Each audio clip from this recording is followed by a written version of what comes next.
It's 2 a.m. again. The charts are quiet now. The candles are frozen in their last breath of movement, but your mind keeps ticking, rerunning the same trade, the same moment you clicked buy, and then watched it all unravel. Welcome back to the Midnight Trading, a space where silence speaks louder than signals, and the journey into financial mastery feels more like a mirror than a map. Tonight I want to share something personal. Not a lesson, not a lecture, just a story. One that begins like most turning points do, with pain. If this voice resonates with you, let it linger. And if you find something in here that mirrors your own path, consider subscribing, liking, or just dropping a thought in the comments. It helps more than you think. Put on your headphones, dim the lights, and let's begin.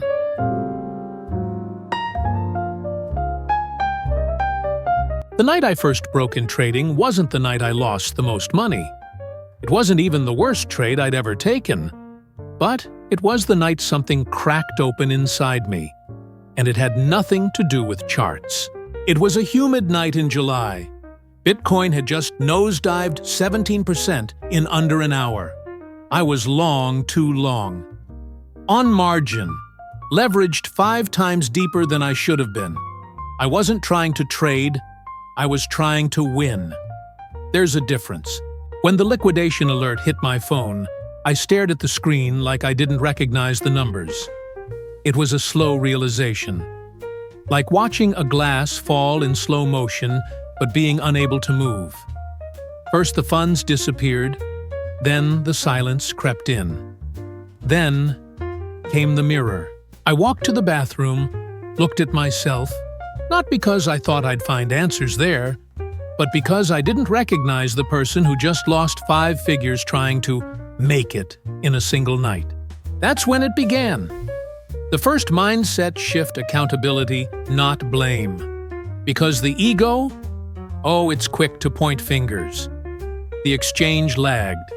Twitter called the bottom. A whale dumped. But deep down, I knew I clicked that button. And the scariest part wasn't the money. It was realizing I wasn't in control of myself. I wasn't trading, I was reacting, hoping, panicking. I wasn't a strategist. I was a gambler with a TradingView subscription. And that night, something changed. Not dramatically. I didn't wake up a master the next morning. But I did one small thing differently. I stopped asking, why did the market do this to me? And I started asking, why did I respond the way I did? That's not a comfortable question, because it pulls the spotlight away from the outside world and turns it inward. It's easier to blame volatility than to admit you're not ready for it. You start to see how much of trading isn't technical, it's emotional, psychological. You start to notice patterns not just in the market, but in yourself. How you trade differently after a loss. How revenge trades whisper louder than logic. How the fear of missing out can override every bit of analysis you thought you believed in. There's a quote from Paul Tudor Jones I used to skim past. The secret to being successful from a trading perspective is to have an indefatigable and an undying and unquenchable thirst for information and knowledge. But I'd misunderstood it. I thought he meant market knowledge, news, indicators. What I missed was self-knowledge, the part where you learn not just what the market is doing, but what you tend to do under pressure. That July night, I didn't sleep. I sat by the window laptop, closed candle, flickering. And I wrote not about my strategy, not about the trade, but about how I felt before I entered it. What I was hoping it would fix. Because let's be honest, sometimes we don't trade to make money. We trade to escape from a job we hate, a future we fear, a version of ourselves we're not proud of. I was using the market to fill a hole it was never meant to fill. The more I wrote, the more I saw the truth. Trading is personal. It's not just about entries and exits. It's about belief systems, desperation, egos, wounds, And if you don't face those things, they'll trade you. That night didn't make me profitable, but it did make me honest. It made me quieter inside, less reactive, more curious. I started treating my mistakes like data, not shame. I started reviewing my emotions like I reviewed my charts, and I started seeing trading less like a sprint to wealth, and more like a mirror I had to earn the right to look into. Somewhere between those sleepless hours, I began to shift. Not with fanfare, not with certainty, but with the kind of tired honesty that only comes after you've lost more than just money. You've lost your illusions. And maybe that's where real trading begins. Not when you learn how to predict the market, but when you learn how to stop lying to yourself. It took me too long to admit it that I wasn't trying to build wealth. I was trying to escape reality. The early days of my crypto journey were soaked in adrenaline. Every green candle felt like destiny. I'd scroll Twitter, see someone turn $1,000 into $100K with meme coins and think, I could do that too. In fact, I should. So I chased, not with a plan, but with a fantasy, the jackpot fantasy. That one perfect trade that would solve everything. It always started the same way, late nights deep into Reddit threads and Discord rooms hunting for the next hidden gem.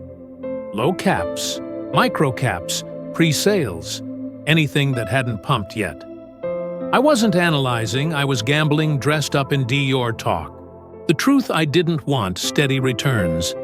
I wanted the story, the before and after, the screenshot to post, the validation I didn't know I was craving.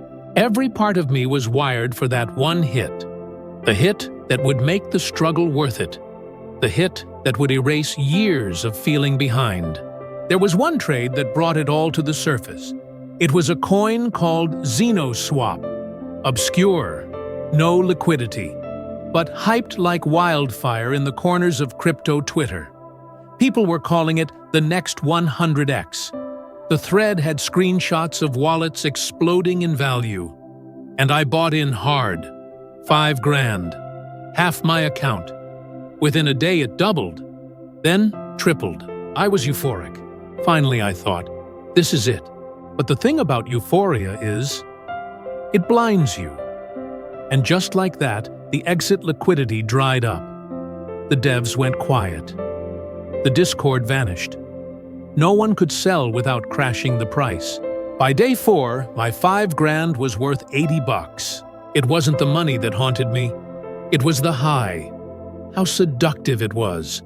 How convincing it felt in the moment. And how easily it evaporated. That week, I spiraled. Not because I lost a trade, but because I realized I had no identity outside of this fantasy. If I wasn't going to make it quickly, who was I? That's when the second shift began, letting go of the jackpot. Not just intellectually, but emotionally. Because the jackpot is a thief. It robs you of process. It distracts you from what's real. And it chains your worth to outcomes you can't control. I remember sitting on my balcony one night, phone in hand, staring at my account balance. It looked like a joke, not because it was low, but because every decision I'd made to grow, it had been rooted in desperation. And in that quiet, something inside whispered, "You're not trading to win. You're trading to be saved. Saved from your job, saved from your self-doubt, saved from the weight of time and the fear that you're falling behind.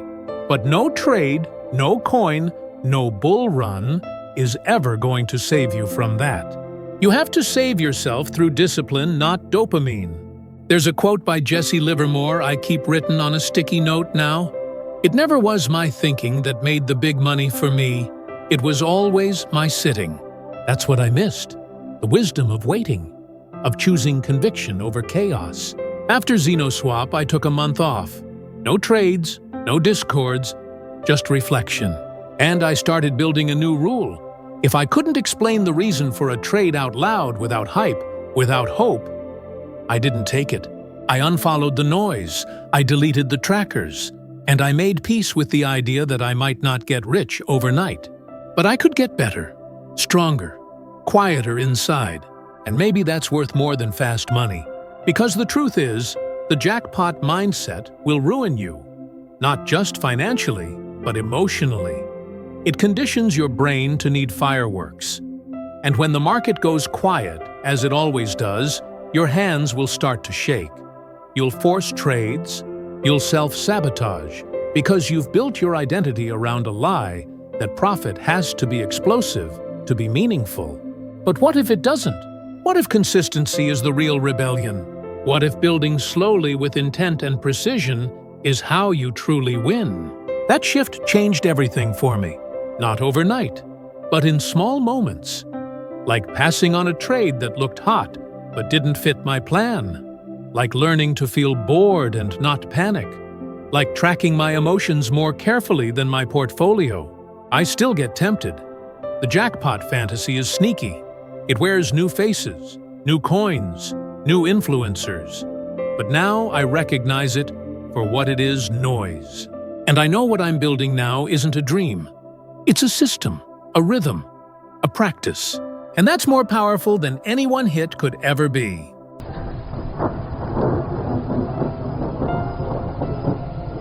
It was a Friday night when it happened. Ethereum had been sliding all week. The markets were bleeding quietly, nothing dramatic, just that slow, dragging kind of decline that wears you down by the hour. But on this particular night, something inside me snapped. I had been patient, disciplined. All week I told myself, wait, let it settle. Don't touch it. But waiting is hard when your screen glows red and your conviction starts to melt. I told myself I saw a reversal forming. I convinced myself I understood the structure. In reality, I was just tired of losing, and I wanted to win badly. So I entered big, too big. A 10x leverage long on ETH right before midnight. I watched the candle surge up just for a minute, and then it reversed. The liquidation was fast, almost instant. By the time I could move my stop, the position was gone. $300-400 just vanished. And I sat there staring at my screen, not in anger, not even in panic, just numb. That was the night I realized the third truth.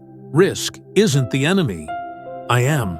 For so long, I treated risk like a dragon I had to slay. I feared it, avoided it when I could, challenged it when I felt brave. But the real danger wasn't the risk. It was me, the version of me that shows up under pressure, the one who trades from emotion, the one who lies to himself in moments of stress, the one who wants to feel in control so badly. He trades away his own rules. We talk about risk like it's math, like it's just numbers, but that's only half of it. Risk is a mirror. It shows you who you are when everything's on the line. And that's where real traders are made, not when they learn how to win, but when they learn how to survive. There's a saying I read once: there are old traders and there are bold traders, but there are very few old, bold traders. The ones who last aren't the ones who risk the most. They're the ones who respect risk, who don't flinch from it, but also don't worship it. After that Friday, I sat down and rewrote my entire approach to capital. I stopped thinking in percentages. I started thinking in pain thresholds. How much pain am I actually willing to tolerate on this position? Not what looks good on paper. Not what some YouTube guy said. What can I lose and still be clear-headed tomorrow? If the answer was, I don't know, I didn't take the trade, I also began a new practice. Every trade came with a single handwritten note. What's the worst-case scenario, and can I handle it? If the answer was no, then no trade. That sounds simple, but in crypto, it's radical, because everything about this space encourages the opposite. Push more, risk more, moonshots, diamond hands. But real sustainability isn't loud. It's boring, it's cautious, it's deliberate. People think managing risk means fearing loss, but it's not about fear, it's about clarity. clarity that your job is not to be right. Your job is to stay in the game. You can't build wealth if you're constantly rebuilding your account. I started to treat risk like an operating cost. Not a failure, not a punishment, just the price of participation. Some trades win, some lose, but none should destroy you, emotionally, financially, mentally, because once you're destroyed, you're no longer trading, you're recovering. I also stopped chasing volatility. I stopped longing for 50% pumps, and I started respecting the 1%, the 2%, the steady moves that didn't trigger dopamine but did build capital. People forget a 3% gain with 1% risk consistently beats nearly everything. But to do that, you have to tame the part of yourself that craves chaos, that confuses excitement for progress, that wants the story more than the result. And that part lives inside every trader. No matter how experienced, no matter how disciplined, it whispers to you during sideways markets. It shouts when you've had 3 red trades in a row.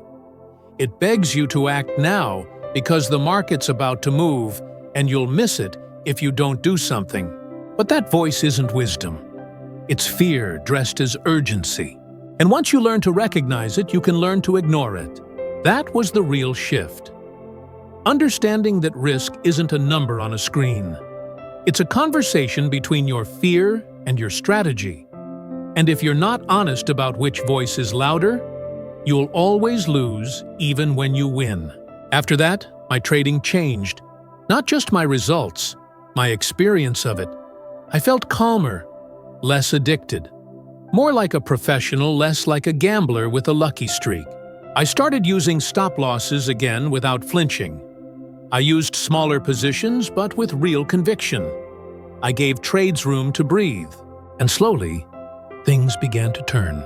Not dramatically, not with some massive win, but with peace, with clarity, with the quiet confidence that I could handle whatever the market threw at me next. And in the end, that's what made me profitable. Not a new strategy, not a secret coin, just the ability to lose well.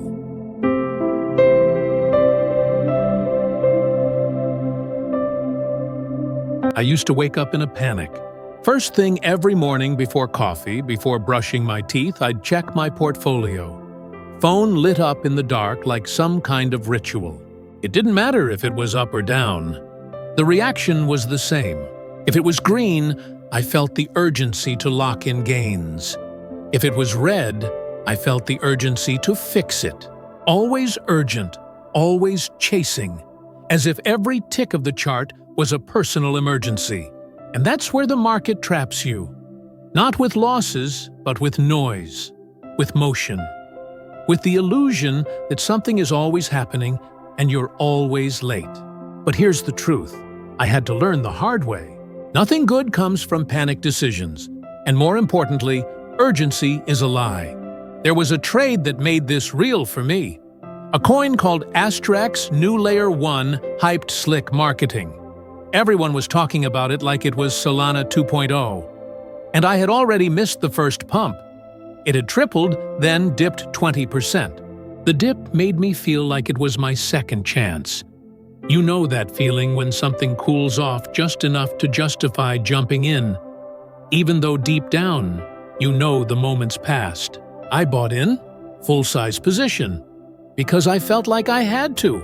It was urgent, time-sensitive. Get in now, or be forgotten forever. And sure enough, within hours, it dumped harder. Not because the project was bad, not because the market was evil, because I wasn't thinking. I wasn't trading a setup. I was reacting to FOMO and calling it momentum. And that's when it hit me. Urgency is the emotional residue of scarcity. It's not about the trade. It's about the fear that life is moving without you, that someone else is getting rich, that you're being left behind, that you're missing your window. But trading isn't a race.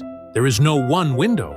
There's only discipline and rhythm and the patience to wait for your moment. That was the fourth shift that made me profitable. I stopped rushing, not just in trades, but in mindset. I no longer needed to catch every move. I started letting trades go. Not because they weren't valid, but because I wasn't in the right place to take them. If I felt tension in my body, I didn't enter. If I felt fear of missing out, I walked away. If the trade felt urgent, it was already too late. Urgency is the enemy of clarity, and clarity is the foundation of consistency. You can't think clearly when your nervous system is hijacked. I also began changing how I looked at time. Before, every hour felt like a potential trade window. Now I split my day into blocks. Block 1, observe. No trades, just look. Block 2, analyze. Journal. Track setups. Block 3, maybe trade, if the setup is clean. If I'm calm. Most days, no trades. And surprisingly, that became the most powerful habit. Because the best traders aren't active, they're selective. They know something most don't. You're paid for your patience, not your effort. I once heard a quote that stuck with me. Amateurs look for trades to take. Professionals wait for trades to come to them. It's a different posture, a different energy. Amateurs chase, professionals filter. And I wanted to be the latter. That shift-killing urgency bled into the rest of my life too. I stopped refreshing charts every 10 minutes. I stopped checking my phone during dinner. I stopped trying to prove to myself that I was doing enough. And slowly, my days got quieter. My breathing got slower. My trading journal got cleaner. And my results. They got more stable. Not wild gains, but real, steady growth. The kind that doesn't keep you up at night. The kind that lets you walk away from the screen and still feel whole. Crypto will always feel fast. That's its nature. It moves in cycles. It rewards aggression, but only for short bursts. If you try to match that speed constantly, you will burn out. Or worse, you'll become addicted to it. Urgency has a cost. It steals your ability to think long-term. It forces you into survival mode where your decisions are about relief, not results. And here's the irony. The more patient you are, the faster your account grows. Because you stop giving back profits through revenge trades. You stop bleeding capital in sideways markets. You stop feeding the casino. You become a sniper, not a stormtrooper. And maybe most importantly, you begin to feel powerful in a market that wants you powerless. That was the beginning of real freedom for me. Not just financial freedom, but emotional freedom. The kind where you can watch the market move and feel nothing. No pull, no pressure, just awareness.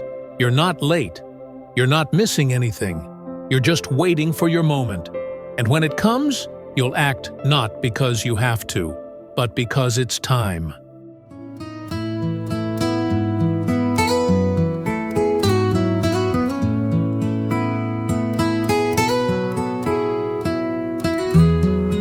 There's a strange thing that happens when you stop chasing the market. It stops feeling like a storm and starts feeling quiet, not because it changes, but because you do. You stop needing every candle to validate your worth. You stop measuring your identity by green or red. You stop reacting and start observing. It didn't happen overnight for me. This shift came slow, like water smoothing stone. After I let go of urgency, the final shift wasn't even a mindset, really. It was more of a presence, a way of being with the market. Still, calm, focused. I started to notice things I hadn't before. The rhythm of price action, the energy behind certain moves, the way fear and greed pulse through the charts even if no one says a word. And I realized the market speaks in silence. It doesn't scream, it doesn't beg, it waits. And only those who wait with it hear what it's saying. I remember a week where Bitcoin moved sideways for 6 straight days. The entire space was on edge. You could feel it in the Twitter threads, in the Telegram groups. Everyone wanted something to happen. But I just watched. And then, on the 7th day, quietly, with no announcement, Bitcoin broke out. Clean, powerful, with no hesitation. I was already in. Small size, clear plan, no leverage, because I didn't need to rush anymore. It played out just as expected. And more than the gain, what I remember most was the stillness. No spike of adrenaline, no high-five moment. Just a quiet nod to myself. You waited. You listened. You acted with clarity. That's when it truly clicked. The traders who win consistently are the ones who move the least. They don't jump at every flicker. They don't force a trade. They're not trying to prove anything. They're just present. And that presence becomes their edge. Because when everyone else is chasing noise, you're tuned in to signal. It's like being underwater where everything slows down. You feel more. You see more. You know when to move and when to be still. That's where the real profit lives. Not just in the account, but in your nervous system. You don't feel wrecked after a trade. You don't second-guess every exit. You don't spiral when you take a loss. You just show up, execute, detach, move on. And that's the real game. Detachment. It's not coldness. It's not apathy. It's clarity. This trade is not me. This outcome doesn't define me. This moment is not everything. Once you embody that, you become dangerous in the best possible way. Because the market can't manipulate you anymore, it can't lure you with dopamine, it can't control you with fear. You're here, you're still, you're sovereign. That's the word I come back to again and again, sovereignty. The ability to be grounded in your own frame even when the world is shaking. To look at a crashing chart and feel your breath stay steady. To walk away from a tempting setup because it doesn't align. To take a win without needing to boast. To take a loss without losing yourself. Most traders think success is about better tools, better indicators, better strategies. But none of it matters if you don't have a calm mind, a quiet center. Because without that, every tool becomes a weapon you turn on yourself. Every win becomes a drug. Every loss a trigger. So now, I trade less. I win more. But even more importantly, I feel better. I've stopped trying to conquer the market. I let it come to me. And when it does, I'm ready. Not desperate, not reactive, just ready. There's a power in that, a groundedness that can't be shaken by a red candle or a Twitter post. And it changes everything. It changes how you handle your money. It changes how you sleep. It even changes how you relate to life. Because trading in the end isn't about money. It's about you, your patterns, your fears, your beliefs. And once you start seeing the market as a mirror, you stop blaming it for what it shows you. You just learn. Quietly, slowly, steadily. Until one day, you look at your account and it's not just bigger, it's calmer, healthier, more aligned. And maybe that's the real definition of profitable. Not just making more money, but doing it in a way that doesn't cost your peace. So if you're listening to this in the quiet hours, if you're feeling the pull to fix, to force, to trade your way out of discomfort, pause, take a breath, and remember, the market doesn't need your urgency. It needs your clarity. It rewards your patience, and it respects your silence. Put down the noise, pick up the discipline, and when the time is right, act. But only then. We've reached the end of the story. But maybe this isn't really the end. Maybe this is where things begin to shift for you too. Because if there's one truth I've learned, it's that the game of trading is rarely about the market. It's about the mind behind the monitor. The 3 mindset shifts I shared tonight weren't magical. They weren't overnight fixes. They were earned through mistakes, reflection, and more silence than I ever expected. First, I stopped trying to predict and started preparing. Then I stopped fighting risk and started respecting it. Finally, I let go of urgency and found clarity in stillness. Each one peeled away a layer of noise, until what was left was just the work, just the craft. So if you're in the middle of your own storm right now, financial, emotional, or psychological, you're not alone. But don't try to trade your way out of it. Breathe. Reflect. Ask yourself, what's really driving me? Because once you find that answer, you stop trading the chart and start trading yourself. And that's where everything changes. So have you ever felt like this character? What's your biggest obstacle in this journey? I'd love to hear your story. Drop a comment below and let's talk quietly, like we're all sitting in the same room. And if this resonated with you, like, subscribe, share it with someone else walking this path. Because trading can be lonely, but it doesn't have to be silent. Just still. Success begins in silence. Good night.